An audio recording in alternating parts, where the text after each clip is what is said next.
Alors aujourd'hui, Thibaut, on va parler de ton livre préféré en trading, de celui qui t'a apporté le plus. Tu en as parlé plusieurs fois dans les précédentes vidéos. C'est Momentum Masters.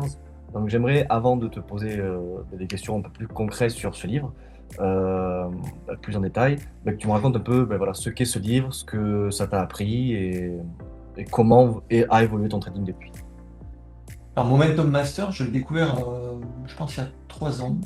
C'est mon livre préféré. Pourquoi c'est mon livre préféré? Parce que déjà, ça regroupe tous mes traders et mes inspirations préférées. Ça va regrouper 4 traders de renom, des mecs qui ont fait plus de 50 millions sur les marchés, à peu près pour tous. Marc Minervini, qui a fait plus de 50 millions sur les marchés. Marc Ricci, qui est l'étudiant de Marc Minervini, qui a fait à peu près 25 millions sur les marchés, même plus que ça. David Ryan, pareil, beaucoup d'argent.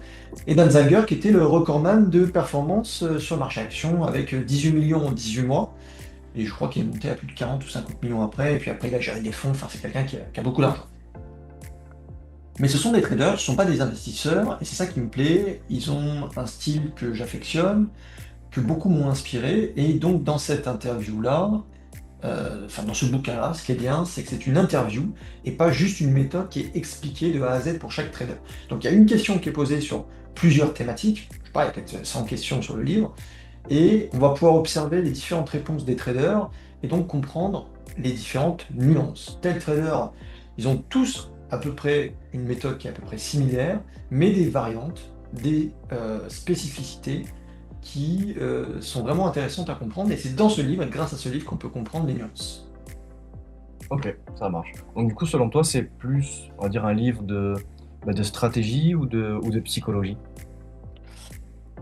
C'est un livre plutôt de stratégie que de psychologie, mais je pense que les deux sont abordés dans le livre quand même. Ouais, Ok, d'accord. C'est plus, ouais, c'est un peu la vision de chacun. À chaque fois, donc tu disais, c'est la même question qui est posée aux quatre. Et c'est du ça. coup, euh, tu vois ouais, toutes les nuances, toute la vision sur à peu près tous les aspects du trading, c'est ça? Ça va de la sélection des actifs jusqu'à la gestion des pertes, jusqu'à quoi ça va en fait? Ça va de la sélection au timing, à qu'est-ce qui regarde dans le timing, le setup, la gestion des émotions. Enfin bref, vraiment, il y a des questions hyper spécifiques. C'est pas juste quel type de trading tu as, ah, bah, je trade sur 2 3 semaines. Non, ça rentre vraiment en détail sur chaque pilier du trading et du trader qu'ils sont. Et on va pouvoir comprendre les différences dans leur setup, les différences d'importance et de priorité dans l'importance des volumes pour chacun des traders, etc., etc. Donc c'est vraiment spécifique. Ok, ça marche. Mais dans la description, il me semble que tu as fait un. Et tu mettras le lien, je pense, dans la description. Il me semble que tu as fait un PDF, un e-book avec le résumé de ton top 3 des livres, donc Momentum Masters, How to Make Money in Stocks, et le troisième, c'était celui de Minervini. C'était quoi déjà? How to trade like stock market wizard. Voilà, celui-ci, avec, on va dire, tous les concepts, tous les résumés. Donc, si jamais vous voulez les télécharger, vous l'avez dans la description. C'est quand même énormément de valeur. Ces trois livres, ça coûte plus de 150 ou 200 euros. Donc voilà, vous avez tout gratuitement et en beaucoup plus rapide dans la description. Et ça vous donnera peut-être un avant-goût des livres. Et j'espère que ça vous donnera envie de les lire pour progresser en trading. Donc ça, c'était la première chose. La deuxième chose, c'est ce qui revient souvent, c'est la notion de momentum Mhm. dans ce livre. Concrètement, comment toi tu le définis? Le momentum, c'est un déséquilibre entre les vendeurs et les acheteurs, et il y a un camp qui domine l'autre très nettement, et donc il y a un flux à sens unique. Voilà. Ok, d'accord. Et Et juste pour pourquoi? préciser, Ouais, le momentum entraîne le momentum, puisque les acheteurs entraînent les acheteurs, les acheteurs attirent les acheteurs, et donc le momentum, c'est un peu comme un effet boule de neige qui est difficilement explicable, mais qui fonctionne et qui a toujours fonctionné, et qui continuera de fonctionner, puisque c'est dépendant et ça utilise la psychologie des foules. ok. Et selon toi, du coup, pourquoi ce momentum-là? Parce que c'est quand même assez abstrait. Tu parlais que ça restait difficilement explicable. Pourquoi c'est souvent mal compris par les traders qui débutent en général? Enfin, je sais pas si c'est mal compris, mais des fois on fait du contre-tendance parce qu'on a l'impression que c'est trop perché, parce qu'on comprend pas que ça continue, ça puisse monter en ligne droite sans retracer. Donc je pense que le débutant et les erreurs qu'on peut faire parfois, c'est d'être contrariant sur un flux qu'on comprend pas ou qu'on on ne trouve pas justifié. Voilà, je pense que des fois, On se dit, bah, tiens, pourquoi Tesla a fait 1000% en très peu de temps, il y a de ça quelques années. Si c'est justifiable ou pas, nous on estime que c'est pas justifié, donc on va se mettre contre la tendance et contre ce momentum et on se fait sanctionner. Donc des fois on comprend pas le pourquoi du comment, mais des fois il y a pas d'explication. Ouais, c'est plus les convictions, du coup, les convictions de chacun qui font que. Les convictions et les croyances de chacun, du coup. Ouais, et puis après le momentum, c'est les institutions qui font le momentum, entraînées par les particuliers, donc il vaut mieux le suivre qu'essayer d'être contrariant. Mais c'est vrai que des fois on peut se dire on arrive trop tard, c'est un peu perché. Et en général, en fait, ça continue quoi. Pour un débutant qui connaît pas forcément le trading, quand tu dis être contrariant, c'est quoi précisément? Être contrariant, c'est de faire une contre-tendance sur un actif qui fait que monter. Et en général, on est très bien sanctionné. Ça m'arrive rarement, et quand je le fais, je me fais sanctionner direct, quoi. Ouais, donc t'évites la contre-tendance, du coup? J'en fais, mais c'est vraiment sur des actifs avec des fondamentaux vraiment pas bons. La plupart du temps, j'en fais pas. Ok, ça marche. Ouais, donc ton style de trading, ça c'est un peu à part, mais ton style de trading peut évoluer. Enfin, tu touches à plusieurs choses. Généralement, tu es très souvent à l'achat, mais des fois, il t'arrive de shorter.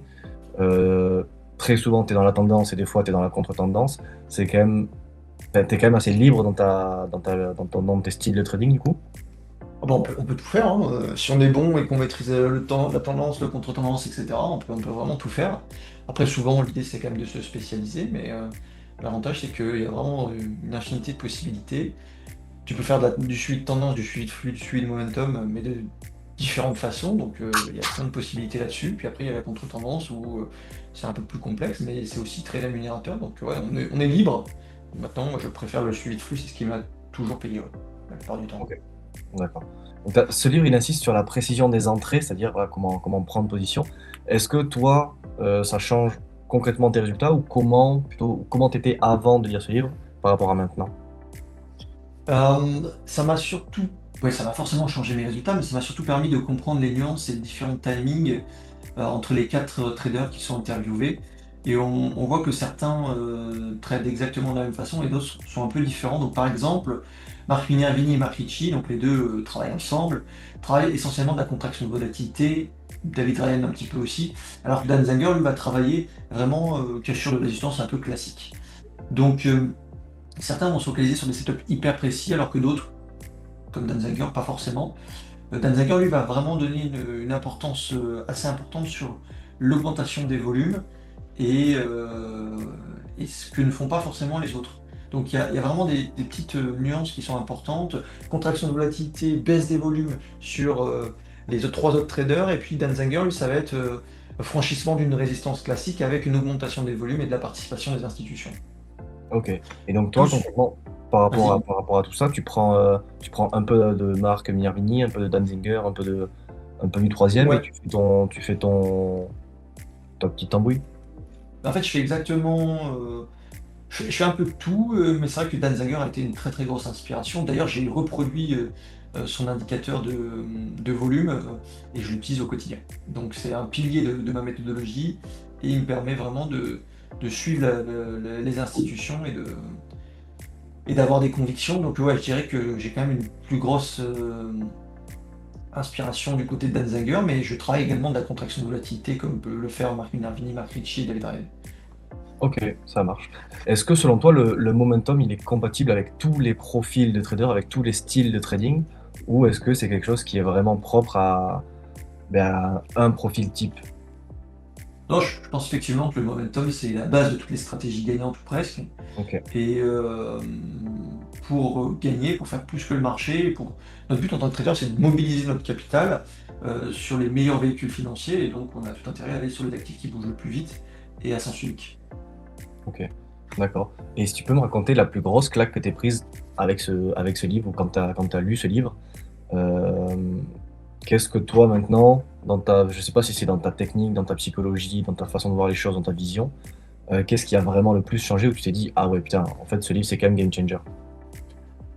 Mais en fait, ça a été de constater qu'ils ont tous à peu près la même approche, le même pilier central, mais avec des nuances différentes, et qu'en fait, on pouvait être un peu libre de ses gestes, de ses envies, si et seulement si on respecte le tronc commun qui fait que cette traders fonctionne et Ok, gagne. Donc ça va être être sur les bons véhicules financiers et avoir une bonne gestion du risque. Et derrière, on se rend compte que finalement, peu importe le setup, le timing, ou si on porte plus d'attention au volume ou à autre chose qu'un autre, c'est pas forcément très utile. L'idée, c'est d'être sur les meilleurs actifs et d'avoir une très bonne gestion du risque et d'autres nuances également. Mais ça a pas été. En fait, ça a été une baffe sur effectivement comprendre que tous ces meilleurs traders-là ont un tronc commun, mais peuvent faire des choses différentes. Ok, ouais, ok, ça marche. Donc Donc, c'est avec la même entre guillemets, ouais, le même point commun, tu peux vraiment nuancer en fonction c'est en fonction de quoi? C'est en fonction de leurs convictions, de leur ouais, façon. de leur conviction et donc leur étude du marché, c'est-à-dire qu'ils ont observé 80% des choses, de choses similaires sur l'étude des meilleurs actifs et des meilleures actions, mais ils ont porté attention pour eux plus d'affinité sur certains points. Et donc c'est des convictions. Ça part de leur étude de marché à eux et de leur compréhension du marché qui fait ils prêtent plus attention à telle ou telle chose. Donc pour Ok, moi, c'est pas un livre pour débuter. Je pense qu'il faut comprendre qui sont les traders avant pour pouvoir après. Et tout l'intérêt du livre, c'est de comprendre les nuances entre tous ces traders-là. La même question, encore une fois, pour, euh, pour pas forcément les mêmes réponses. Donc par exemple, Dan Zanger, lui, veut une augmentation des volumes quand ça casse, alors que les autres, pas du tout. Eux, ils veulent de la contraction, alors que Dan Zanger, pas forcément. Maintenant, ils vont faire forcément des choses similaires. S'il y a une contraction, ça ne veut pas dire que Dan Zanger va pas trader la contraction. Alors que les autres vont trader que de la contraction. Donc il y a vraiment des choses hyper importantes. ouais, mais du coup, ça Et, peut euh, perdre un débutant quand même. Enfin, un débutant qui n'a pas forcément lu les deux livres dont on parlait dans les vidéos précédentes, il va se dire, mais en fait, quelle stratégie fonctionne le mieux, quoi. Il peut se poser cette bah, question-là, non? Pas forcément, parce qu'après, c'est des nuances qui sont vraiment subtiles. Ils Ok, travaillent tous une cassure. C'est juste que la cassure, est-ce qu'il y a du volume, est-ce qu'il y avait une contraction avant? C'est vraiment subtil. Oui, il faudrait peut-être pas le lire en premier. C'est pour ça qu'on a conseillé dans l'autre vidéo de lire les deux autres, donc How to Make Money in Stocks de William O'Neill et How to Trade Like a Stock Market Wizard de Mark Minervini, avant de passer à ce livre-là, Momentum Masters.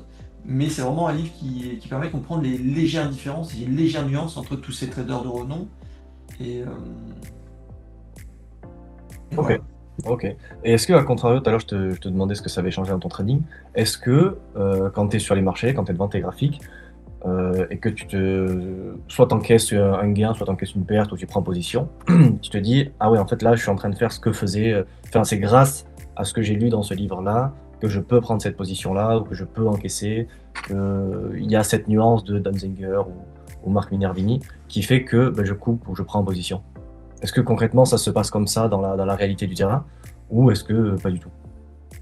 Ouais, après maintenant je le fais sans me rendre compte que c'était forcément des enseignements que j'ai tirés d'eux.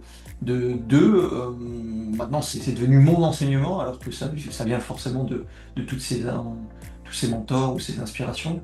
Je me dis pas, bah tiens, ça c'est Dan Zanger, mais c'est vrai qu'au début, il faut se forcer à se dire, ok, si ces mecs-là, ils ont fait beaucoup d'argent en faisant comme ça, alors moi, il faut que je puisse écouter et répliquer la même chose.